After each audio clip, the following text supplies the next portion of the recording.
सभी को सादर जय जिनेन्द्र। द्रव्य संग्रह की इस कक्षा में आप सभी का हार्दिक स्वागत है। कक्षा प्रारंभ करने से पूर्व में मंगलाचरण करूंगा। सभी हाथ जोड़ लेंगे। जीवम जीवम दव्वम जिनवर वसहेण जैन निडिट्ठम देविंद बिंद बंदम वंदे तम सर्वदा सिरसा। पूर्व कक्षा में हमने जैसा कि देखा था कि हमने भाव संबर के भेद, उसके साथ साथ बंद बंद दो प्रकार के भी देखे थे, भाव बंद और द्रव बंद। बंद के अंदर हमने प्रकृति बंद, प्रदेश बंद, स्थिति बंद और अनुभाग बंद की चर्चा करी थी। और संबर के अंदर भी दो प्रकार से संबर देखा था, द्रव्य संबर और भाव संबर। भाव संबर के अंदर भी भेद प्रभेद की चर्चा की गई थी, जिसमें 5 समिति, 3 गुप्ती, 12 अनुप्रेक्षा, परिसय, इस प्रकार आदि अनेक प्रकार के हमने संबर देखे थे। अब आगे की कक्षा के लिए मैं डॉक्टर साहब से निवेदन करता हूं कि वे अपनी कक्षा को प्रारंभ करें। सभी इससे जो जुड़े हुए हैं सभी को नमो जनानम। और हम लोग अभी तक जितने 7 तत्वों को कहने की प्रतिज्ञा आचार्य नेमिचंद सिद्धांति देव ने कही थी, तो अब इसमें संबर तक तत्व तक तो हो चुका है। संबर के 2 वेद बतलाए, द्रव्य संबर और भाव संबर। उसी प्रकार से यहाँ आगे तक मोक्ष तत्व तक 2-2 भेद ही बतलाएंगे हर तत्व के। तो अभी अपने सामने निर्जरा का स्वरूप आ रहा है। निर्जरा क्या है, इसके कितने भेद हैं, 36वीं गाथा निकाल लेंगे सब लोग। हाँ देखो, बहुत अच्छी गाथा है ये और बहुत सरलता से इसमें समझाया है कि देखो, एक तो इनकी विशेषता ये है द्रव्य संग्रहकार की, आचार्य की, कि वो देखो एक ही गाथा में उनकी परिभाषा भी बतला रहे हैं, उसको विस्तार से समझा भी दे रहे हैं और उसके भेद भी बतला दे रहे हैं। तो देखो इसमें इन्होंने कि निर्जरा कितने प्रकार की, आप जानते हैं निर्जरा माने क्या होता है। निर्जरा माने कर्मों का ये क्रम से उसका निर्क्षय होते जाना, निर्जरण होते जाना, एक निर्जरा कहलाती है। जैसे वो नाव का उदाहरण दिया था, तो जब क्रम से जैसे जैसे पानी निकालते जाते हैं तो नाव हल्की होती जाती है, पानी कम होता जाता है, उसी प्रकार की निर्जरा है। तो अब देखो इन्होंने इसमें कह दी है कि जह कालेण तवेणय भूतरसम कम पुग्गलम जीर्ण भावेण सडदि सडदि जिणेया तत्सडणम चेति निर्जरा दुबिहा। देखो इन्होंने 2 भेद भी कर दिए और उसका परिभाषा भी बता दी।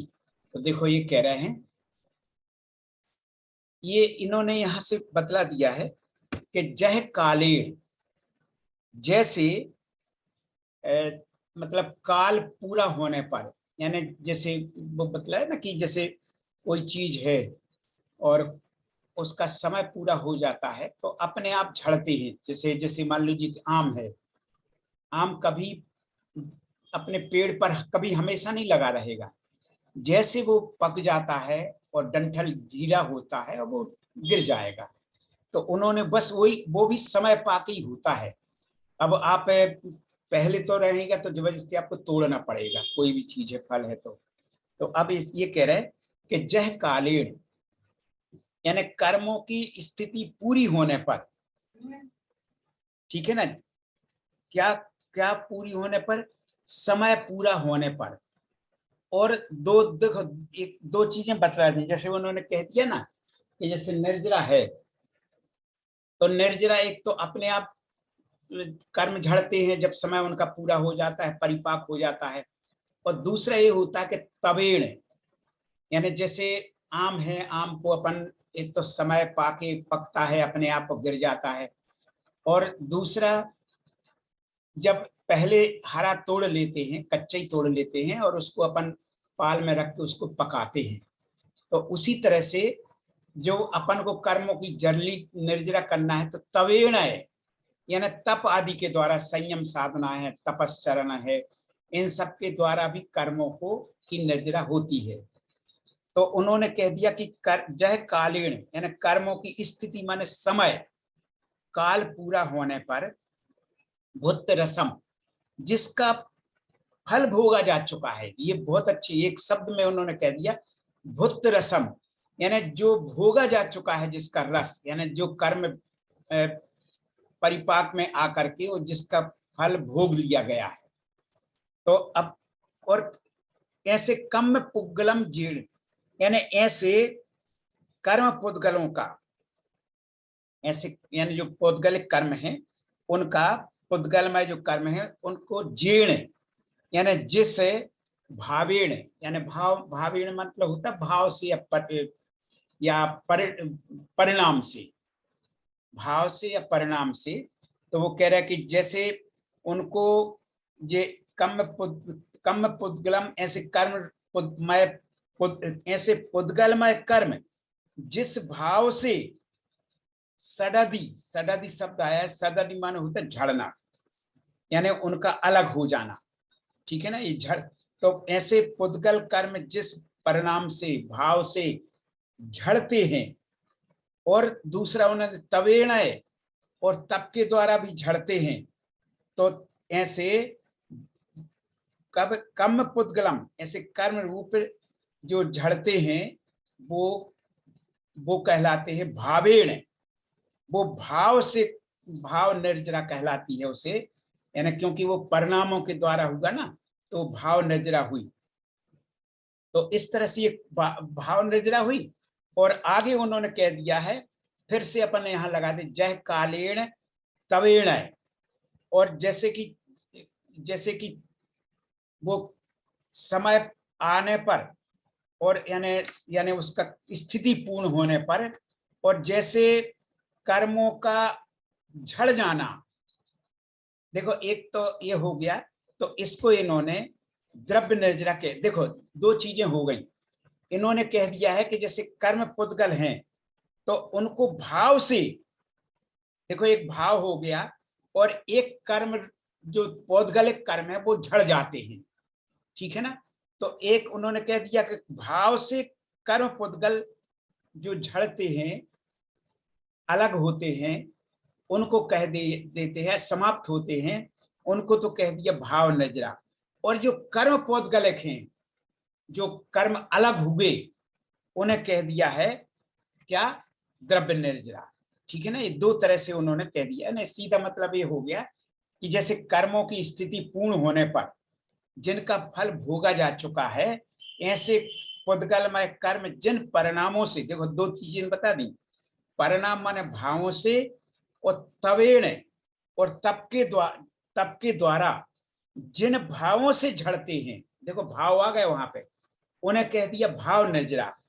और स्थिति पूर्ण होने पर और तप के द्वारा कर्मों का झड़ना, देखो एक भाव, एक कह दिया उन्होंने कि जिन परिणामों से या तप से गुजरे, उनको कह दिया भाव निर्जरा। और जो झड़ गए, कर्मों का झड़ना, क्योंकि कर्म पौद्गल है, उसको कह दिया द्रव्य निर्जरा।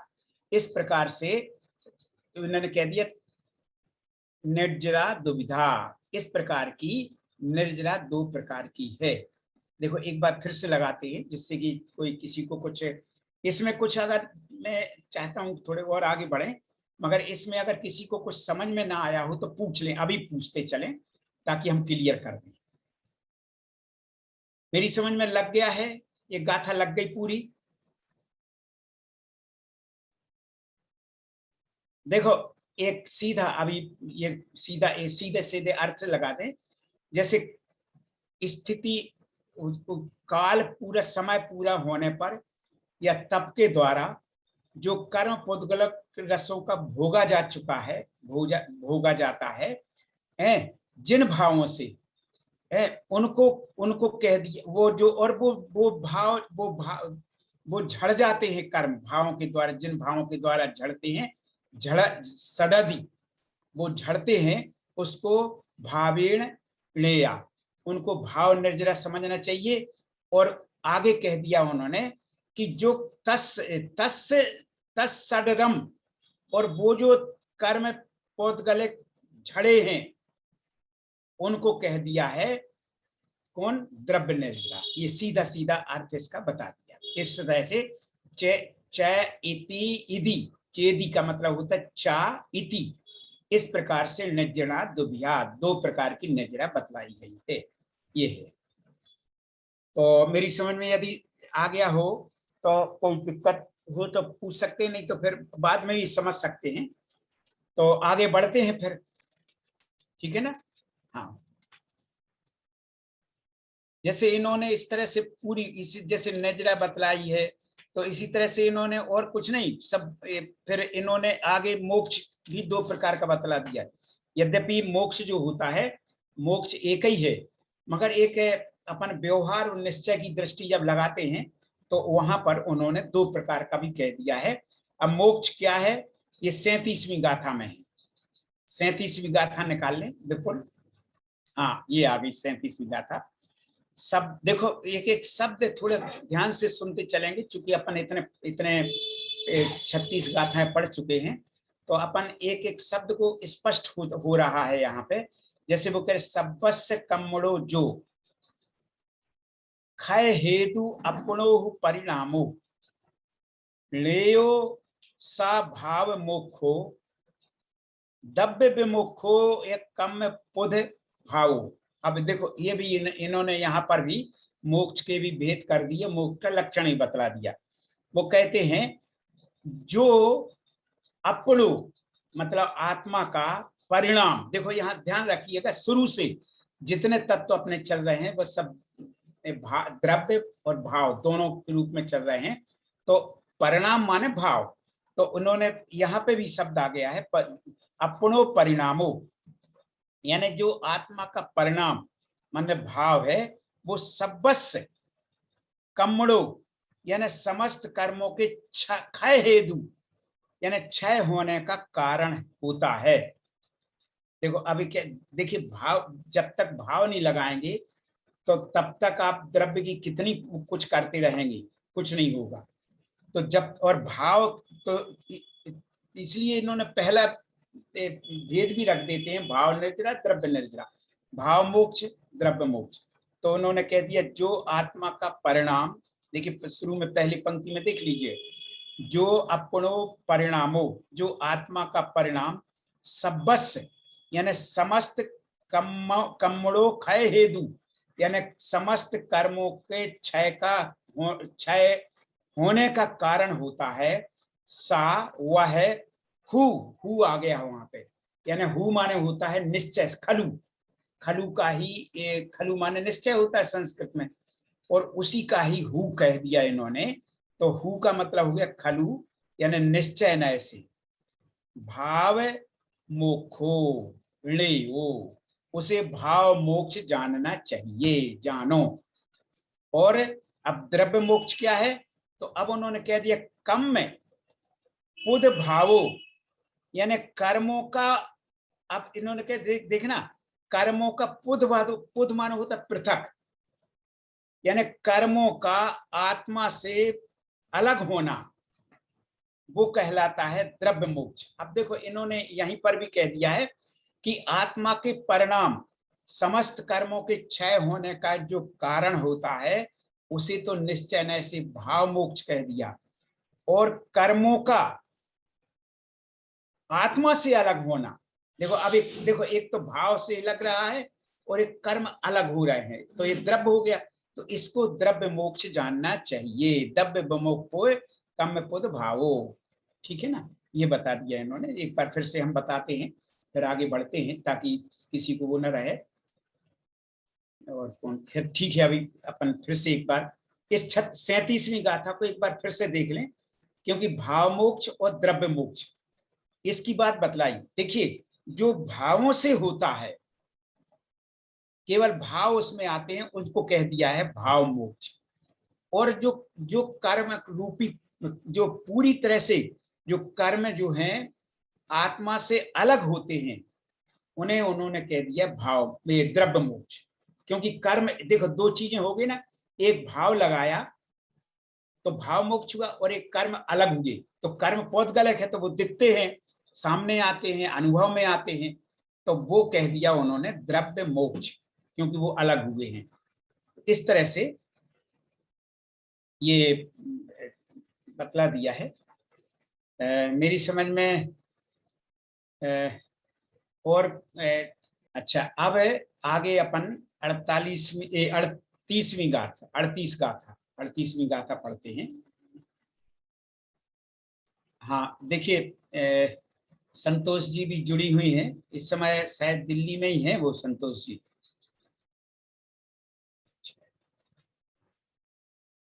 हाँ ये भी देखिए, ये अब आ गया पुण्य पाप। देखिए इन्होंने मोक्ष तक के जीव अजीव आश्रव बंध संबर निद्रा और मोक्ष, ये 7 तत्व कह दिए, और 2 और पुण्य और पाप की बात भी उन्होंने कही थी, जो प्रतिज्ञा की थी कि हम इनका स्वरूप प्रतिपादन करेंगे। तो देखिए ये एक एक गाथा में कितने अच्छे ढंग से परिभाषा और भेद बतलाते हुए चलते हैं। अब आ गया पुण्य और पाप। देखिए इनकी भी बतलाते हैं। देखिए इन दोनों जब साथ में 2 और मिल जाते तो उनको 9 पदार्थ भी कहने लगते हैं, ठीक है ना। तो अब अपन पढ़े हैं उसमें तत्वार सूत्र में शुभा पुण्य से अशुभा पाप से, ठीक है ना। बस वही चीज यहाँ पर भी आ गई। सोह असोह भाव जुत्ता, सोह का मतलब शुभ हुआ, असोह का मतलब अशुभ हुआ, ठीक है ना। तो सोह असोह भाव जुत्तो पुण्यम पावम हवंती खलु जीवा सादम सुहावनामम गोदम पुण्यम पराणि पावंचे, ठीक है ना। देखो एक बार फिर से गाथा पढ़ते हैं, आप लोग ध्यान से सुन लीजिए।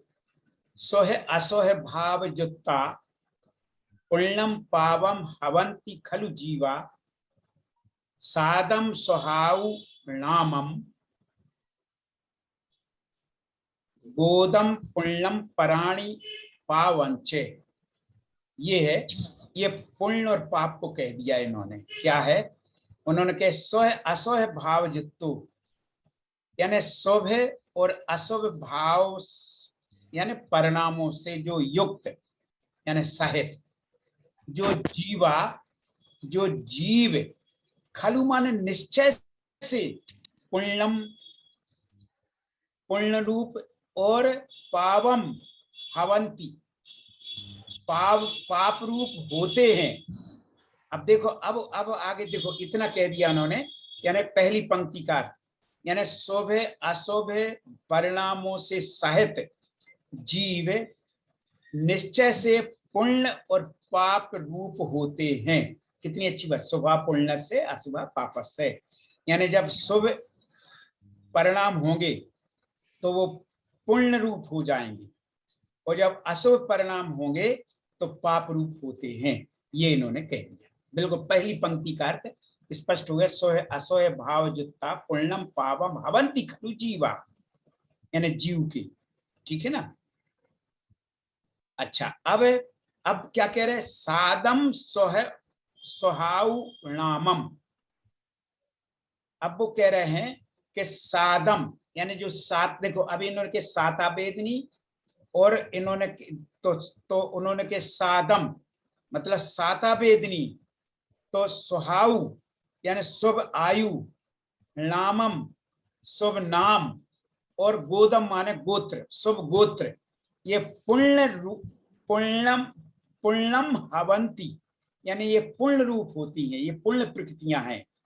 और पराणी बहुत अच्छा उन्होंने कह दिया, वो उन्होंने वहां पर भी, जैसे उन्होंने तत्वार सूत्रकार ने भी पुण्य प्रकृतियां गिना दी है। तो अब बाद में उनको पाप प्रकृतियां गिनानी थी, तो पाप प्रकृतियों का तो अंत नहीं है, अनंत अनंत है। तो उन्होंने कह दिया अतो अन्यत पापम, और इन जो पुण्य प्रकृतियों के अतिरिक्त जितनी प्रकृतियां हैं वो कहलाती पाप रूप है। अतो अन्यत पापम, अतः माने इन पुण्य प्रकृतियों के विपरीत जितनी प्रकृतियां हैं वो सब पाप रूप है। बस यही बात इन्होंने इसमें भी कह दी, कि इन्होंने कह दिया कि ये पराणि पावम चे, इसके अतिरिक्त यानी शेष कर्म जो होते हैं वो भी क्या, पावम हवंती पाप रूप होते हैं। ये इन्होंने इसमें कह दिया। बहुत सरल और अच्छी गाथा है ये। वस्तुतः क्या है, हम तो ये इतना तक कहते हैं कि इस ग्रंथ की रोज पाठ करने से इतने सिद्धांत अपने को प्रत्यक्ष हो जाते हैं, याद हो जाते हैं। इसलिए अपन को निश्चित रूप से इनकी गाथाएं याद करना चाहिए कि गाथाएं ऐसी हैं कि समझ लीजिए कि आप कहीं अगर कोई आपसे कुछ पूछता है, या आपने कभी कभी हम अपन को जैसे रात में सो रहे हैं लेटे लेटे, कभी नींद खुल गई, नींद तो पुनः नहीं आ रही, इन्हीं गाथाओं को हम सोचते रहें, इनका चिंतन करते रहें, तो बहुत मतलब इतने भाव लगते हैं और इतनी अच्छी मतलब वो चीजें होती। चिंतन ये कहलाता है चिंतन। तो इन बातों को अपन को रात में दिन में जब भी खाली हो, इन गाथाओं को स्मरण करके और उनका स्मरण बिल्कुल बराबर सोचते रहना चाहिए, चिंतन करते रहना चाहिए। देखो कितनी अच्छी बात इन्होंने कह दी है। फिर से एक बार इसका अर्थ बता के चलते हैं। सोहे असोहे भावजुत्ता, यानी शोभे अशोभे परिणाम, भावजुत्ता माने परिणामों से युक्त, यानी साहित्य जो जीव जीवा जीव, खलु यानी निश्चय नय से, पुण्य रूप और पाप रूप, पावम हवंती पाप रूप होता है। सीधा सीधा शुभ से पुण्य रूप और अशुभ से पाप रूप ये जीव होता रहता है। ठीक है ना। और अब उन्होंने कह दिया कि सादम सुहाउ नामम, यानी सादम माने होता साता वेदनी, और साता वेदनी से शुभ आय शुभ शुभ सुहाउ, तो उन्होंने कह दिया कि साता वेदनी, शुभ आयु, शुभ नाम और गोदम माने शुभ गोत्र, ये सब जो रूप होते हैं ये सब पुण्यम, ये सब पुण्य प्रकृतियां हैं। पराणी पावम च, और इनकी अतिरिक्त जो चीज प्रकृतियां होती हैं वो सब पाप प्रकृतियां हैं, पाप रूप हैं। ये इन्होंने सीधा सीधा, कितना सरल अर्थ इसका बैठ जाता है। सतीश जी। हाँ बोलिए। जय जिनेन्द्र भैया। जय जिनेन्द्र, जय जिनेन्द्र पंडित जय जिनेन्द्र। हाँ प्रणाम। बहुत अच्छे भावों से आप समझा रहे हैं, बहुत अच्छा समझ में आ रहा है, बहुत अच्छा। 1 महीने का गैप हो गया जरूर, पर्यूषण पर्व में हम शिखर जी चले गए थे, इसलिए समय पे नहीं बात हो पाई। अच्छा और अब जुड़ गए हैं। उस बीच में हुई भी नहीं क्लासें। हाँ हाँ, पर्यूषण पर्व में नहीं हुई क्लासें। ठीक है ना, क्योंकि लोगों के आए थे कि नहीं हम। हाँ तो बहुत अच्छे सरल शब्दों में समझाया आपने। आप इसका अर्थ बताइए। हाँ, जो असो भाव जुत्ता पुण्यम पावम हवंति खलु जीवा, सादम सुहाउ नामम, गोदम पुण्यम पराणी पावम च। शुभ और अशुभ भाव से युक्त निश्चित ही जीव, खलु जीव मतलब निश्चित ही जीव, पुण्य और पाप प्रकृति रूप होता है। बहुत सुंदर, बहुत बढ़िया। सादम सुहाउ नामम, शुभ आयु, शुभ नाम और शुभ गोत्र। और सादम मतलब आपने बताया साता वेदनी। साता वेदनी, हाँ साता वेदनी, शुभ आयु, शुभ नाम और शुभ गोत्र, ये पुण्य प्रकृतियां हैं। और इसके अलावा पराणी मतलब इसके विपरीत जो भी हैं वो सब पाप प्रकृतियां हैं। बहुत सुंदर, बड़ा अच्छा आपने आज समझा और हमें भी बतला दिया, तो हमें बड़ी खुशी हो रही है कि आपने इतनी सरलता से समझा दिया। हाँ, अब आगे देखते हैं। जब आपको आ गया, संतोष जी आपको भी आ गया होगा। आया? अच्छा अच्छा, बहुत बढ़िया। ठीक है, ठीक है। जो चीज जो समझ और भी जो जुड़े हैं कौन कौन से, तो थोड़ा और भी अपन इसी तरह और स्पष्ट करते चलेंगे। अच्छा देखो, अब है 3रा अध्याय शुरू हो रहा है यहाँ से। ठीक है ना, 3रा अधिकार है। ये इसमें 39वीं गाथा से शुरू हो रहा है। हाँ, तृतीय है, तृतीय मोक्ष मार्ग अधिकार है इसका नाम। ठीक है ना, बहुत अच्छा। मैं बताऊं इस अध्याय को एक एक शब्द, मतलब मैं बताऊं, जैसे मान लीजिए कि और आगे भी देखिएगा, इतनी सरल परिभाषाएं दी हैं, इतनी सरल परिभाषाएं। जैसे अपन लोग सम्यक दर्शन, सम्यक ज्ञान, सम्यक चारित्र है, हैं, तो अपन लोग इसको समझते हैं कैसे है, क्या है, कैसे परिभाषा, कभी कभी कोई लोग पूछ देते हैं। मगर इसमें अगर केवल 2 शब्द याद कर लें इन गाथाओं में और आगे वाली गाथाओं में, तो बिल्कुल आपको बिल्कुल ये लगेगा कि अरे ये तो इतनी अच्छी सरल परिभाषाएं दे दी, 2 शब्दों में उन्होंने बात कह दी है। देखो अब यहाँ पे पहले तो मोक्ष मार्ग बतलाते हैं, ठीक है ना। मोक्ष मार्ग नाम का ये 3रा अध्याय है, तो 39वीं गाथा है। सम्मत दंसनाणम, देखो ये स्पष्ट हो रहा हो गया, सम्यक दर्शन ज्ञान, ठीक है ना। चरणम माने होता चारित्र, चरणम मोक्षस्य कारणम जाने व्यवहारण चैदो तत्तीय मयो इणयो अप्पा। ये इन्होंने इसमें एक गाथा है पूरी। अब देखो अपन देखते हैं बहुत सरल गाथाएं हैं, जब अपन इनका अर्थ समझ लेते हैं तो ऐसी स्पष्ट हो जाती हैं कि इसको जैसे हिंदी में भी कठिन लगेंगी कभी कभी, संस्कृत में तो खैर बहुत कठिन लगती हैं, हिंदी में भी कठिन लगेंगी, मगर अपन ही जब इसको पढ़ने लगेंगे ना तो बहुत सरल लगेगी। देखिए जब अर्थ, जैसे आपने सतीश जी आपने बता दिया ये गाथा को, अपनी 38वीं गाथा का कितना सरलता से अर्थ बताया, देखो इसको भी अपन देखते हैं। ये व्यवहार मोक्ष मार्ग और निश्चय मोक्ष मार्ग का स्वरूप बतलाते हैं। देखो क्या होता है, ये केवल कथन पद्धति है।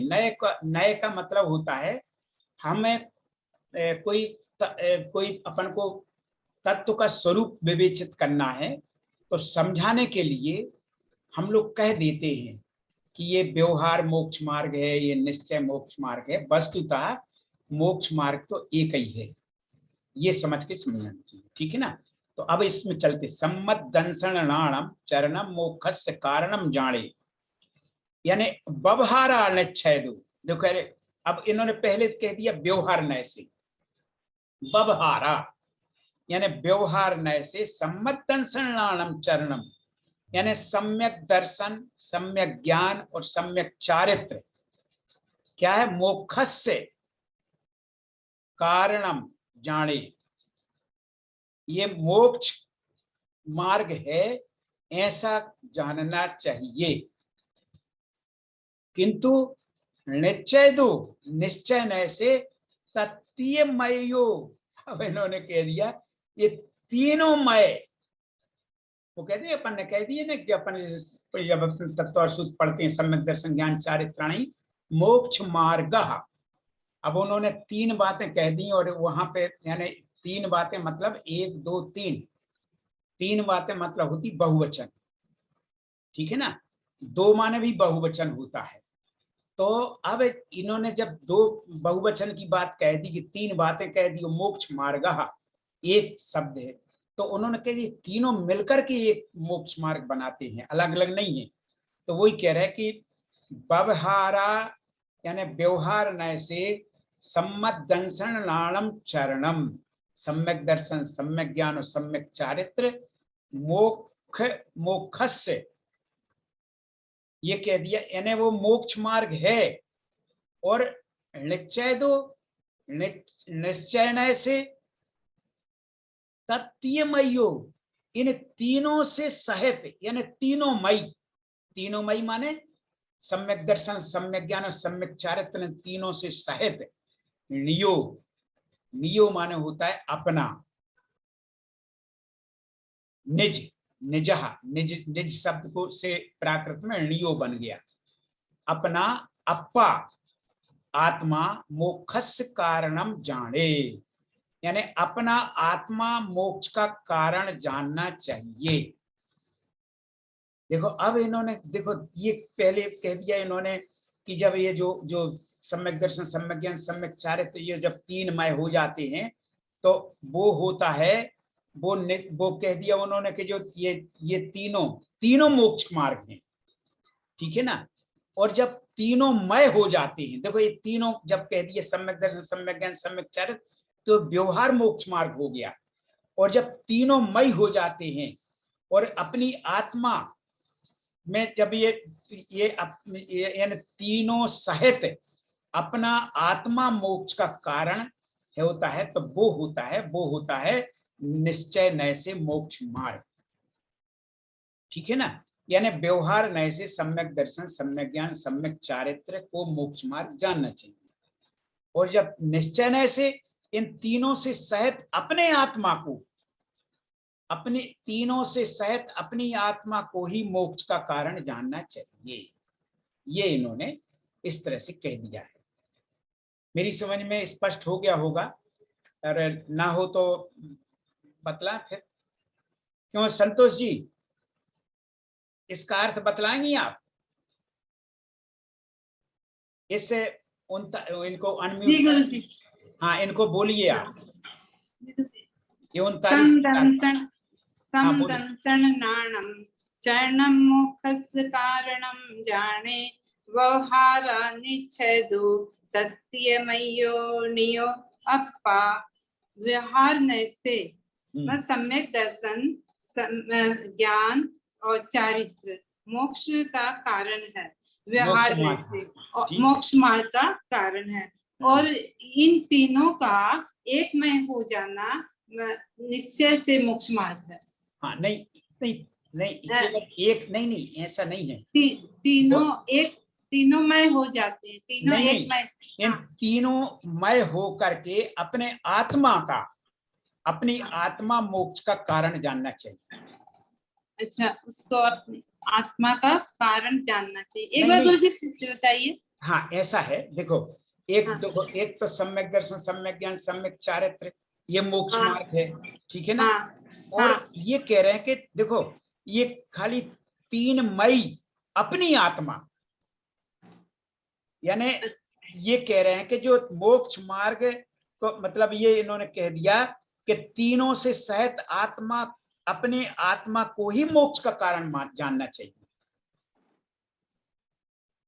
तथ्य मयो नियो अप्पा, नियो अप्पा निज अपना आत्मा, ये बहुत महत्वपूर्ण शब्द दिया है यहाँ पे इन्होंने। यानी तीनों से युक्त जो अपनी आत्मा है वही मोक्ष मार्ग है,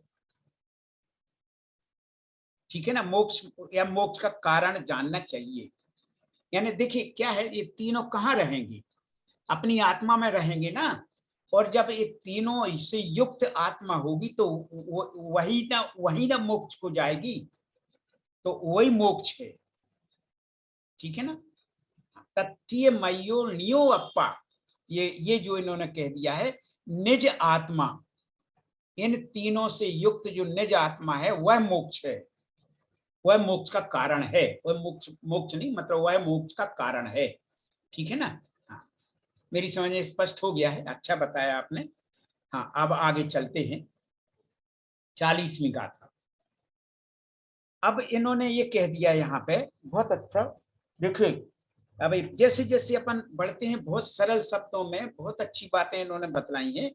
देखिए कितनी ऊंची बातें, कितनी जो अपने आत्मा के स्वरूप की, सप्त तत्वों की या 9 पदार्थों की, और अपने मोक्ष मार्ग और मोक्ष की कितनी ऊंची बातें इसमें, इतनी छोटी छोटी गाथाओं में आचार्य नेमचंद सिद्धांति देव ने बतलाई हैं। देखिए वो कहते हैं, रत्नत्रय युक्त आत्मा ही मोक्ष का कारण है, ये बतलाने का चाह रहे हैं।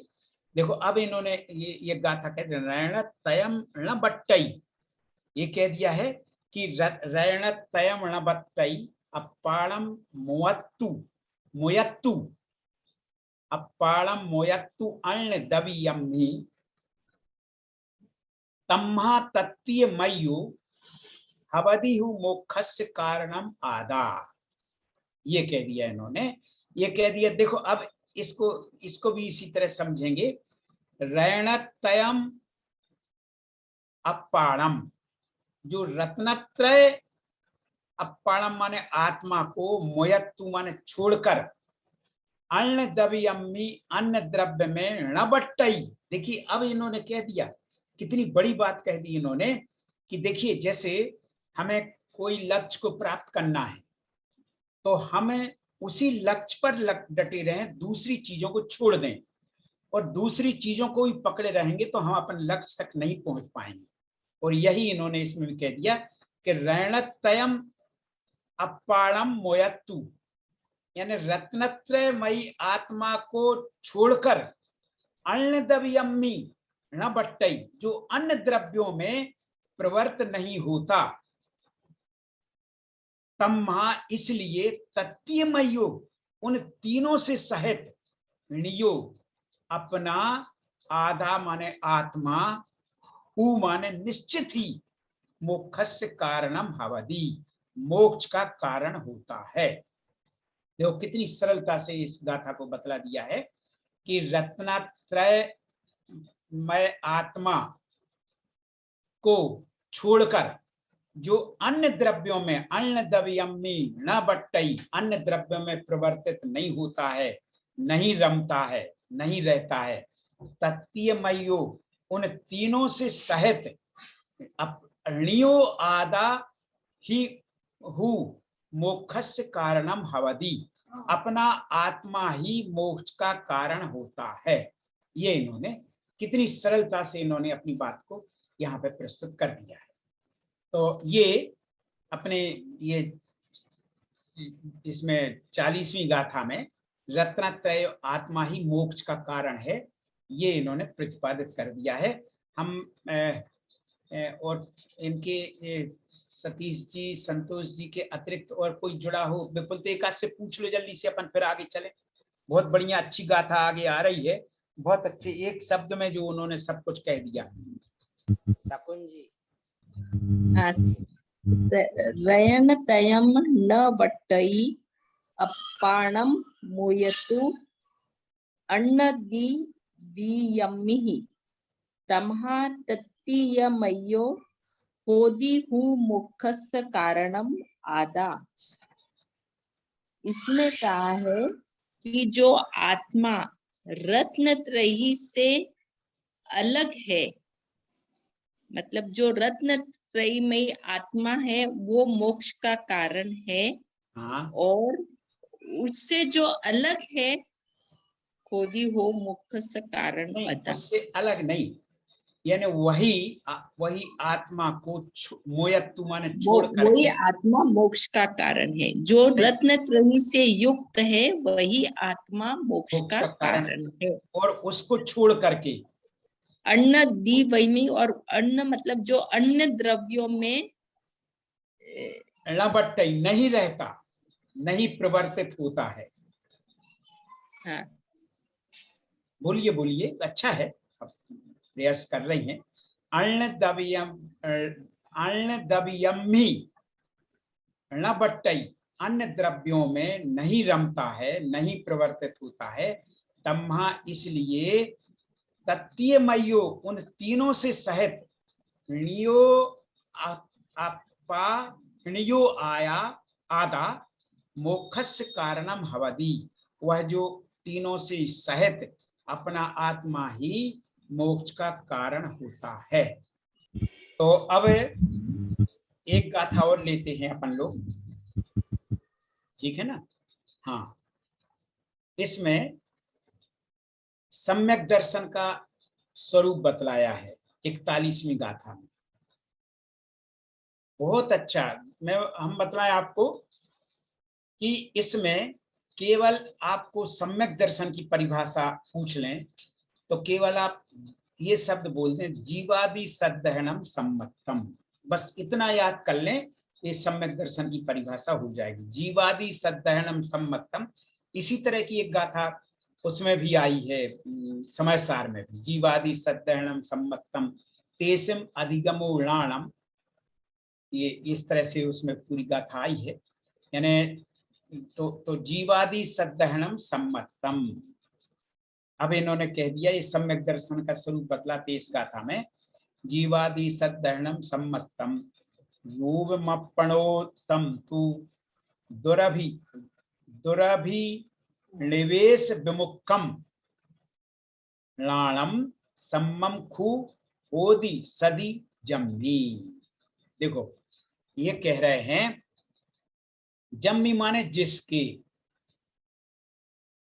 सदी, देखो एक दो शब्द आए हैं इसमें, जम्मी सदी, यानी जिसके रहने पर या जिसके होने पर, हु खु खु खु माने वही खलु, यानी निश्चित ही, लाणम जो ज्ञान जो है वह दुराभिनिवेश विमुक्तम, यानी विपरीत अभिप्राय से रहित, ठीक है ना। और ये इन्होंने कह दिया आगे सम्मम, यानी जो सम्यक ज्ञान होता है। इस प्रकार जीवादि सद्दहनम, जीवादि 7 तत्वों पर श्रद्धान करना सम्मतम, सम्यक दर्शन है। तंतु अपरो रूपम, और वह भी आत्मा का स्वरूप है। ये इन्होंने इस तरह इसमें बतलाया है। मतलब ये हो गया कि देखो दुराभिनिवेश विमुक्तम, ये बहुत अच्छी बात कह दी इन्होंने, यानी विपरीत दुराभिनिवेश, यानी विपरीत अभिप्राय से रहित का मतलब हो गया कि संशय विपर्यय और अनध्यवसाय से रहित। जो सम्मम नीचे आया ना, जो सम्यक ज्ञान होता है वह जीवादि सद्दहनम, जीवादि 7 तत्वों पर श्रद्धान करना सम्यक दर्शन है। कहने का मतलब है, यानी ये कह रहा है कि जिसके होने पर ही ज्ञान है वह संशय विपर्यय और अनध्यवसाय से रहित होता है। अब किसके रहने पर? सम्यक ज्ञान, सम्यक दर्शन के रहने पर, ठीक है ना। तो जिसके होने पर ज्ञान जो अपना यानी सम्यक ज्ञान, देखो क्या होता है, ये कहना ये चाह रहे हैं कि हमारा ज्ञान सम्यक कब बनेगा? जब हमें सम्यक दर्शन होगा। जैसे हमें सम्यक दर्शन होता है तो हमारा ज्ञान भी सम्यक हो जाएगा, और यदि नहीं होगा, ठीक है ना, तो हमें फिर वो विपरीत अभिप्राय से युक्त हो जाएगा, ये कह रहे। हाँ, तो ये देखिए, ये सम्यक दर्शन और सम्यक ज्ञान युगपद होते हैं हमेशा। ये सर्वार्थ सिद्धि में भी होता है। जैसे उसमें एक उदाहरण, बहुत अच्छा उदाहरण दिया है कि जैसे प्रातः काल जब सूर्योदय होने वाला होता है, तो जैसे सूर्योदय के होते ही सूर्योदय हो रहा है और लालिमा भी हो रही है, उसी प्रकार से सम्यक दर्शन होगा तो ज्ञान भी हमारा निश्चित रूप से सम्यक ज्ञान हो जाएगा, उसके बिना वो रह नहीं सकता। तो वही इन्होंने इसमें कह दिया कि यानी जिसके ये इन्होंने इसमें इस तरह कह दिया है कि इन्होंने कह दिया कि ये यानी जो 7 तत्व हैं, यानी जीवादि तत्वों का सद्दहनम यथार्थ श्रद्धान सम्मतम, सम्यक दर्शन कहलाता है। वो अपनो रूपम, आत्मा का स्वभाव है, और तम तु दुराभिनिवेश विमुक्तम, और वह विपरीत अभिप्राय से रहित होता हुआ नाणम, ज्ञान सम्यक होता है। यानी हमें सम्यक दर्शन हो गया तो ज्ञान भी हमारा सम्यक ज्ञान होता है। सम्यक दर्शन हो गया तो हमारा ज्ञान भी सम्यक हो जाता है, ये इसमें कह दिया है। यानी जिसके रहने पर, किसके रहने पर? सम्यक दर्शन के रहने पे हमारा ज्ञान इन दुराभिनिवेश विमुक्तम, यानी विपरीत अभिप्राय से रहित हमारा ज्ञान सम्यक ज्ञान हो जाता है। ये इस गाथा का अर्थ हो गया। मेरी समझ में अभी अगर ना आया हो तो एक बार और अपन करके इसको पूरा करते हैं। देखो एक बार फिर से देख लें, एक क्रम से देख लें अपन पूरा।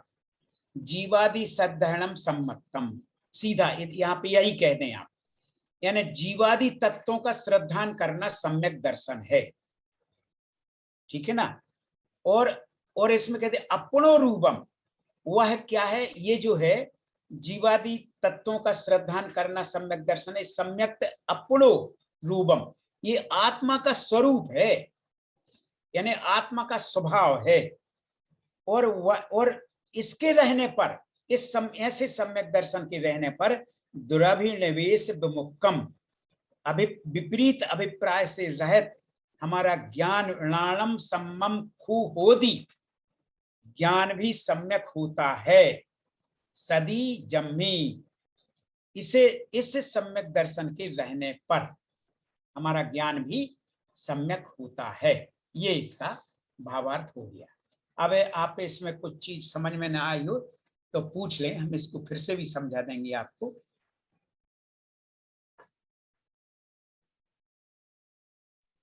शकुन जी पूछिए, आपका कोई प्रश्न है? हाँ, किसी को नहीं आया हो, स्पष्ट ना हुआ हो। सर ये 1 मिनट, ये शब्द वापस समझा दे। दूरभिनिवेश वेश।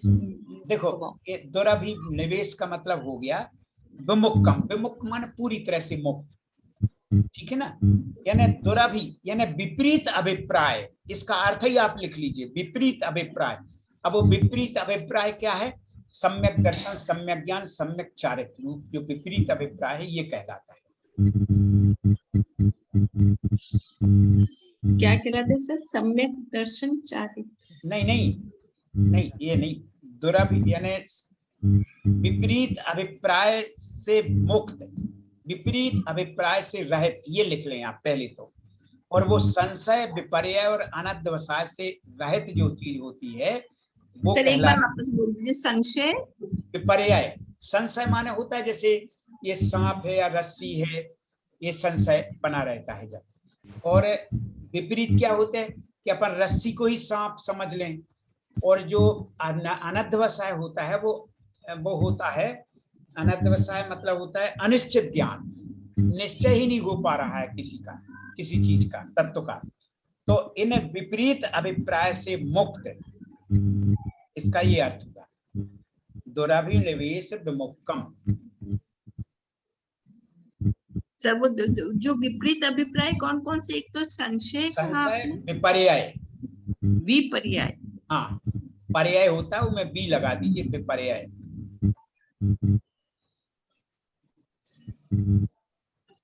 से मुक्त, संशय और विपर्यय से मुक्त। हाँ, ठीक है।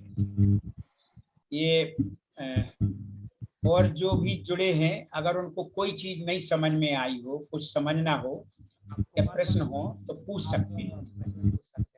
जैसे मैं नाम तो नहीं देख रहा है, इसमें नाम दिख रहा है कुमार पाल शाह। आप इनको भी अनम्यूट कर लें, कुछ वो कहना चाह रहे हैं। विपर्यय का मीनिंग सर? विपर्यय का मतलब होता है विपरीत ज्ञान हो जाना किसी चीज का। एक आधा एग्जाम्पल? इसका एग्जाम्पल ये होता है जैसे अपन कहीं जा रहे हैं, अब अपन को दूर से दिख रहा है रस्सी, और उसको ही सांप समझ लेना कि अरे ये तो सांप है। यानी वस्तु स्वरूप से विपरीत जाने को विपर्यय कहते हैं। तो संशय और विपर्यय में समझ ये नहीं, अंतर ये है कि संशय में तो होता है डोलायमान स्थिति, ये रस्सी है या सांप है। और विपर्यय में बिल्कुल हमें, जैसे रजत में सूखती में कहीं सूखती पड़ी हुई है और अपन को चांदी का ज्ञान हो जाना, रजत का ज्ञान हो जाए कि ये चांदी पड़ी है, तो उस समय तो अपन लोग जो अगर उसको उठाते हैं तो अपन चांदी समझ के ही उठा रहे हैं, मगर वो विपरीत है। बराबर, ठीक है ना। और अनध्यवसाय, तो अनध्यवसाय माने निश्चय ही नहीं है, कोई चीज का निश्चय ही नहीं कर पा रहा है, अनिश्चय की स्थिति है। ठीक है ना, यही विपरीत अभिप्राय है। ठीक है ना, ठीक है सर। और किसी महानुभाव का प्रश्न? और हाँ, देखिए शकुन जी भी हाथ उठा रहे हैं। सर तीसरा क्या बोला? संशय, विपर्यय और अनध्यवसाय। अन्यथ्य, अनध्यवसाय, अन्यथ नहीं, अनध्य, आ ना आधा धा और या, अनध्य। आधा ना, नहीं, पूरा ना है, आ ना और आधा धा और या, अनध्य। आ ना और आधा धा और या, आधा था और या। अच्छा, अनाध्या, अनध्यवसाय। सर इसका क्या मतलब? अनध्यवसाय का मतलब होता है कि अनिश्चय ज्ञान, कि निश्चय ही नहीं कोई चीज का कर पा रहा है। ठीक है। मुक्त, हाँ, विमुक्त, विमुक्तम मतलब उससे युक्त, से इन तीनों से रहित। सीधा वहां पे तो ये है विपरीत अभिप्राय, इससे पूरा अर्थ दुरभिनिवेश विमुक्तम, यानी विपरीत अभिप्राय से रहित। तो संशय विपर्य और अनद, विपरीत अभिप्राय क्या है? संशय विपर्य और अनद्वसाय से रहित, उससे मुक्त, पूरी तरह से मुक्त। हाँ, ये देखिए कुमार पाल जी शाह जी भी हैंड रेज कर रही हैं, इनको भी सभी को कर ले प्राय करके। ये अनध्यवसाय का जरा थोड़ा समझाओ। अनध्यवसाय का तात्पर्य होता है कि जैसे कभी कभी अपनी कोई चीज होती है, अपन कोई चीज का निर्णय नहीं कर पाते हैं, अनिश्चित अनिर्णय की स्थिति होती है। उसमें कुछ एग्जाम्पल हो सकते हैं? अब एग्जाम्पल तो यही है कि जैसे अपन कभी कभी कोई आकाश से कोई कुछ दिख रहा है, अब अपन को कोई पता ही नहीं चल रहा क्या है, बाद में जैसे जैसे पता चलता कर ये तो हवाई जहाज था या कोई पक्षी विशेष है।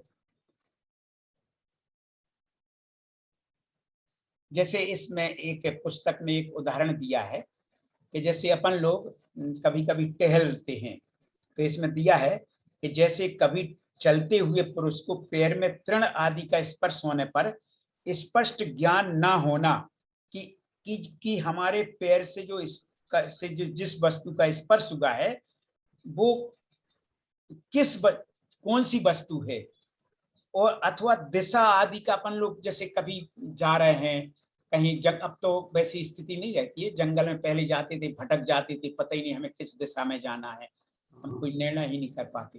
ये जी हाँ, और किसी महानुभाव का प्रश्न है? यदि किसी महानुभाव का प्रश्न है तो वह और पूछ सकता है। क्लास का समय तो पूर्ण हो चुका है, लेकिन अगर किसी का प्रश्न होता है तो वह पूछ लिए, ना हम क्लास को यही समापन करेंगे क्लास का। प्रोफेसर साहब किसी का और प्रश्न? ये प्रश्न अब किसी के नहीं है, कोई बात नहीं, अच्छी बात है, क्योंकि सबको जितनी गाथाएं पढ़ाई हैं सबको स्पष्ट हो गई हैं, और कभी ना भी हो तो आप कभी भी अगले दिन मतलब अगली कक्षा में पूछ सकते हैं। और थोड़ा सा इसमें लोग थोड़ा सा गैप हो जाने से लोग कम, उतने ज्यादा होना चाहिए जितने उतने नहीं जुड़े हैं, तो अगर कोई आपके आसपास में पता हो कि निरंतर द्रव्य संग्रह का क्लास पढ़ रहे थे तो उनसे कह दें तो वो जुड़ जाएंगे, और क्या। जी, तो प्रोफेसर साहब हम इस क्लास को यहीं समापन करेंगे, जिनवाणी स्तुति कर लेते हैं।